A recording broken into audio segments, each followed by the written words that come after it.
বিসমিল্লাহির রহমানির রহিম। সুম্মা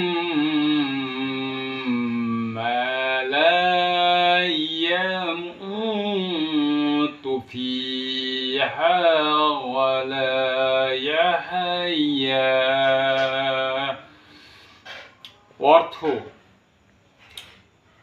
অতঃপর সেখানে সে মরবেও না, বাঁচবেও না।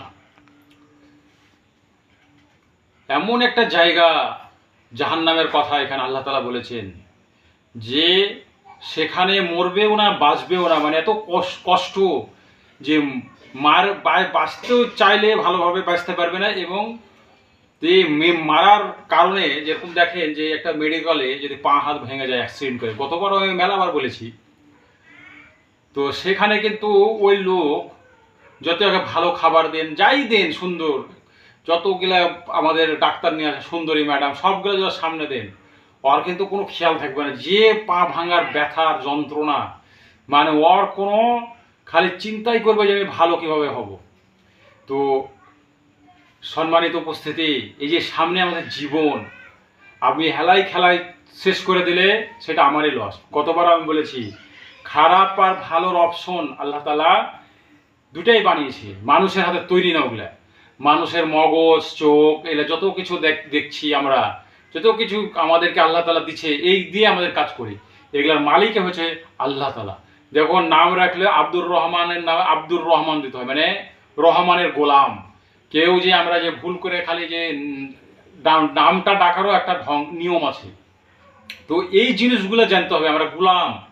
আর সব কিছুর মালিক আল্লাহ। এই যে আল্লাহ তাআলা যে বৃষ্টি দেয়, যখন যেখানে সেখানে অগ্নি দেন, এই করে সেখানে আপনারা কেস করে কিছু করতে পারবেন? অথচ বড় বড় আমরা বয়ান করি, যুদ্ধ লাগিয়ে দিই, এই দিই, সেই দিই, কারগুলো বদলতে শয়তান যুদ্ধ লাগাচ্ছে, শয়তান অন্যায়ভাবে মারাছে।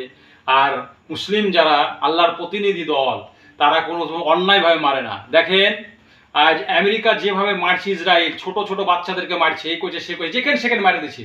কারণ এরা সারা জীবন জাহান্নামে থাকবে, এটা আল্লাহ কোরআনে বলে দিয়েছে। ওরাও জানে, জেনে শুনে ওরা পাপ করে, বিশ্বাস করে না পরকালকে, আল্লাহর সাথে গাদ্দারি করে, বলে আল্লাহ নাই।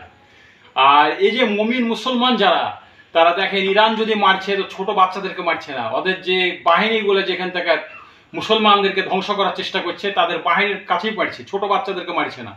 এরকম হযরত মুহাম্মদ সাল্লাল্লাহু আলাইহি সাল্লামের বেলাতেও তাই। হযরত মুহাম্মদ সাল্লাল্লাহু আলাইহি আনসার নিজের রাগে কোনো অন্য দলের লক্ষ্যে, অন্য ধর্মের লক্ষ্যে মারেনি।